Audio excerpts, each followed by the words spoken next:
तनी में हो घरवा माई के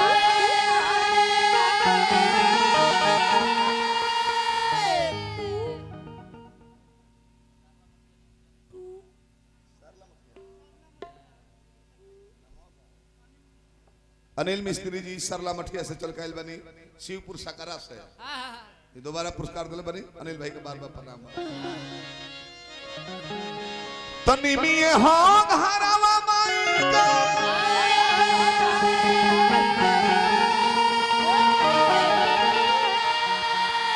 अरे नीमी दुआरवा किनी में तरवा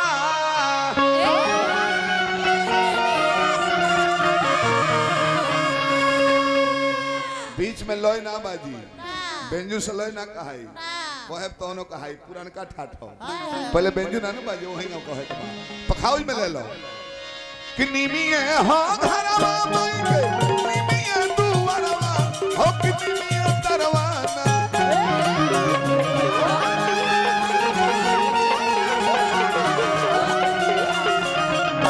नीमिए हो घरवा माई के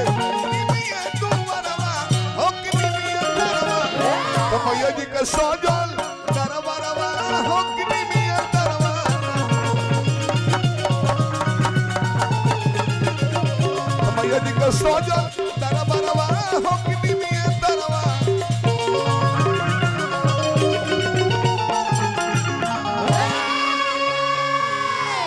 सालू बाबू हमारा जिरा दे जमापुर बहुत बहुत पुरस्कार देने हार्दिक अभिनंदन करते हैं। राम जी अयोध्या में जन्म ले कौशल्या माता दशरथ जी पिता कन्हैया जी जेल में जन्म ले वसुदेव देवकी से वो सही कहा हम गोकुल में वर्णन कैले रहे हम वर्णन कैले ठीक कैले हो बाकी दोनों जना एके नु हो नारायण के अवतार त्रेता में राम जी लेहनी द्वापर में कन्हैया जी लेहनी वर्णन कैले हैं सुदर्शन भाई पूर्ण अवतार थे तो परिपूर्ण अवतार थे लेकिन देखिए दोनों आदमी में नारायण जी हमें दोनों जना राम ही कृष्ण ही राम है कल्प भेद में अवतार लेबे के पड़ेला बड़ाई कोइलो हो कि 16 कला में वहां कर रहनी राम जी 12 कला में सब ठीक बा ओकरा बावजूद भी राम जी मर्यादा पुरुषोत्तम कहले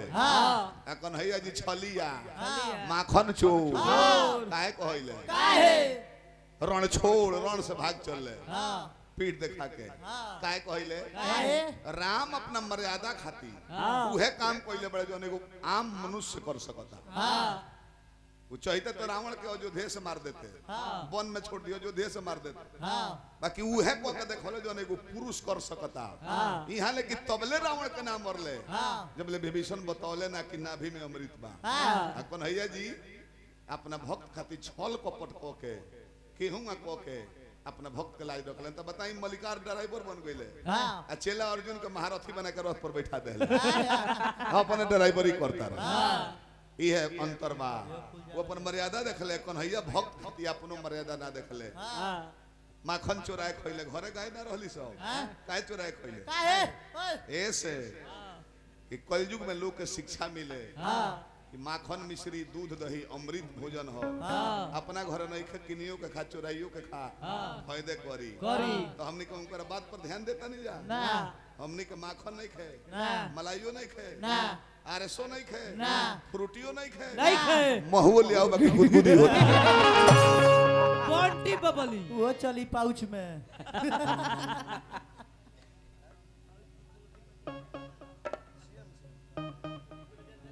सीएम सिंह थाईलैंड यानी विदेश रही बहुत बहुत पुरस्कार दिले बनी हार्दिक शुभकामना करते हैं जा ये तो बा साला प्रशासन भरले सारा बढ़ने वाले लोग ये जब प्रशासन बानी लो सारा प्रशासन ये जब बानी लो रास्ता में आवस में गाड़ी तर से जावे में रास्ता में 8 गो खलिया फ्रूटी के डिब्बा बिगल बा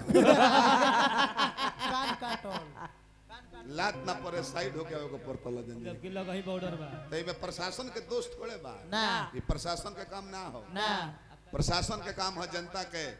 सुरक्षा कोई केहू के तकलीफ ना होके नीतीश कुमार यहाँ सब भी बेचैन को के धो दले बा पैसा मुख्यमंत्री ये काम है अफतारी विभाग के। हाँ सारा थाना के स्टाफ लोग के 24 घंटा रेस रखता रहे। हाँ बताई कितना बढ़िया पहले ड्यूटी होता अपन ऑफिस में बैठल बानी कंप्लेन गइल त जाके देखनी ए घरी खोजत फिरे भाई कौन महुआ बना होता ला बॉर्डर पर सहेला के बेचैन बेचैनी नीतीश कुमार ने डोले बड़े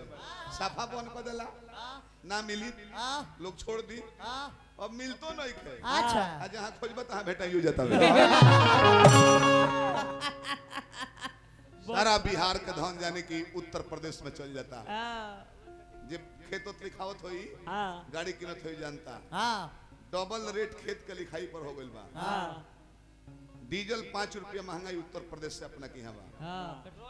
यही से अपना की है ना भरवाई लो नहीं जाकर भरवाई लो गाड़ी के नया लेता रहा स्कॉर्पियो जौन 70,000 झारखंड में यूपी में लगा था आरटीओ टैक्स अपना क्या 1,60,000 रुपया लगा अरे बाप रे बाप लगता नहीं तब मैंने लड़का के कमाई बन हो तो गार्जियन के कौन दोस्त बा जौन 50,000 महीना देते रहे तो उन्हें नौकरी छोड़ा दे 10,000 लोग ले ले बड़ो तो कहीं ना कहीं तो जनता पर ला दही के पड़ी वाह वाह कर्जा होके मलिकार पियल छोड़ दी है ओरिजिनल मिलता तो बीमार ना होता लो और जानी पटना के बनल मारल जाता का तो लीवर फेल बा लीवर सूजन चला जौन बाचल बा तो हॉस्पिटल में दे दो एने लुटइबे कइला हॉस्पिटल में दे। राम जी का प्रमाण बा कृष्ण का प्रमाण बा लेकिन केहू जनकार आदमी ने घन साबित कर सको कि दुर्गा जी के माई के हो दुर्गा जी के बाबूजी के हो दुर्गा जी के नैहर कहाँ हो वो जगदम्बा जी के ससुरा कहाँ हो दुर्गा पूजा में सिंदूर लगता मांग में वो केकरा नाम के सिंदूर प्रमाणित कहीं ना मिली पार्वती जी के मिल जाई लक्ष्मी जी के मिल जाई सरस्वती जी के मिल जाई दुर्गा जी के कौनो पुराण में प्रमाणित नहीं है अप्रमाणित बात हो अनुभव कइल जाला अपना से आ कवि अपन मत देता रे तनिमी ससुरवा माई के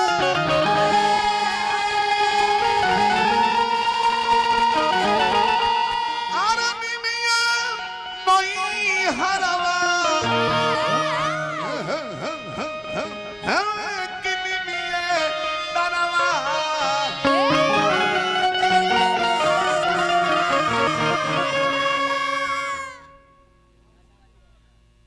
राजू माझी मुया से पुरस्कार दे 51 रुपया हार्दिक शुभकामना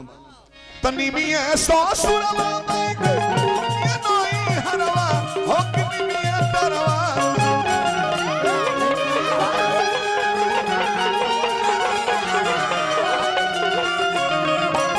मिया ससुरवा माई के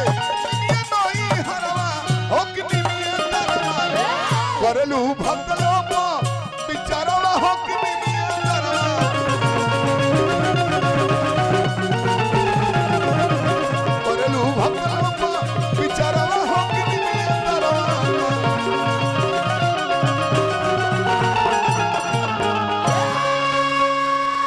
माई के पाँच रवा गोले अरे और बिनी लाजरवा हे किनी मिए तरवा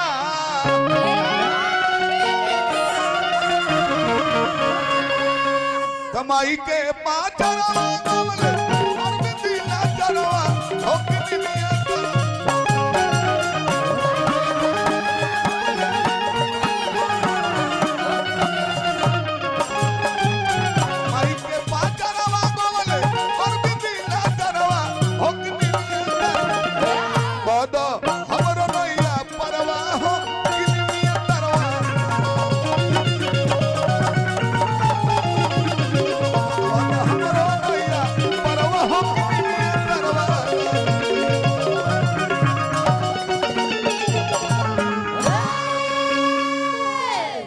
बजे में 2-4 मिनट कम रहो शुरू कर 11:30 हो गई 35 मिनट हो गए हमारा गाँव